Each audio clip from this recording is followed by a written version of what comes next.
everybody, it's Miss Jackie. It's Friday. I'm here at my classroom at Tower Hill getting ready for back to school. So I'm going to share a Curious George Goes to School book with all of you. And that means we're wrapping up our summer story time. Thank you so much for reading with me this summer. You'll probably be getting one more thing in the mail from me, and I'll probably read one more story just to say goodbye this weekend. I think I'm doing a September story time, so if you want to join me, that's great. If you just want to skip it and kind of get ready for school, that's totally fine. But I'll put it out there, and if you're interested, I'd love to have you. So thank you so much, and good luck going back to school. Let's read Curious George Goes to School. Curious George is a great little monkey. I think a lot of you know him. So many of his books are so popular. So, it was open house at George's school, so the man with the yellow hat had come to school with George.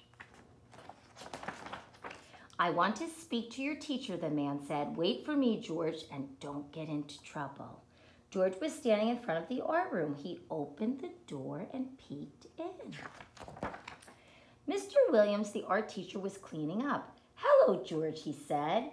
"My students will be coming by with their parents today to show them their work."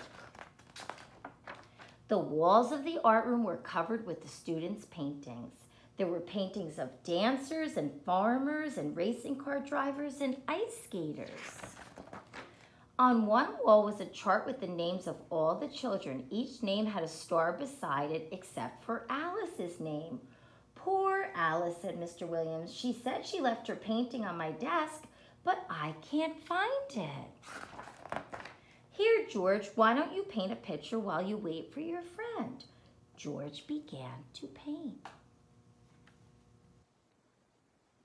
"Keep painting, George," said Mr. Williams. "I'll be right back." And off he went.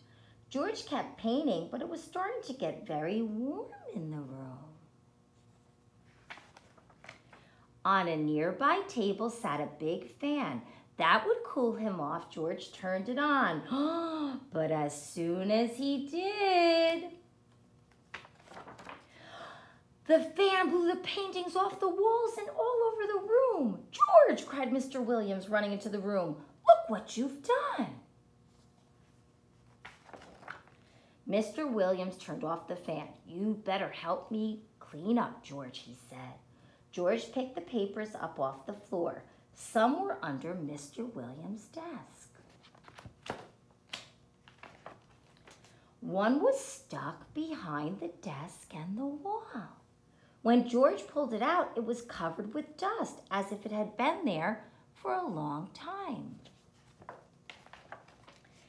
It was a painting of a little girl riding a horse. "That's Alice's missing painting," cried Mr. Williams. "Now I can give Alice a star." When the paintings were all hanging on the walls again, the students and their parents arrived. There was Alice's painting, and there was George's painting right beside it.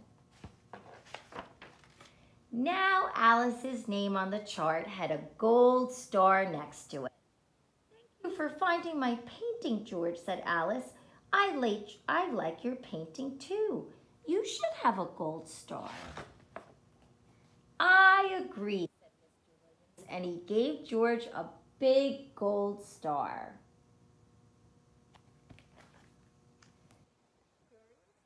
Goes to school.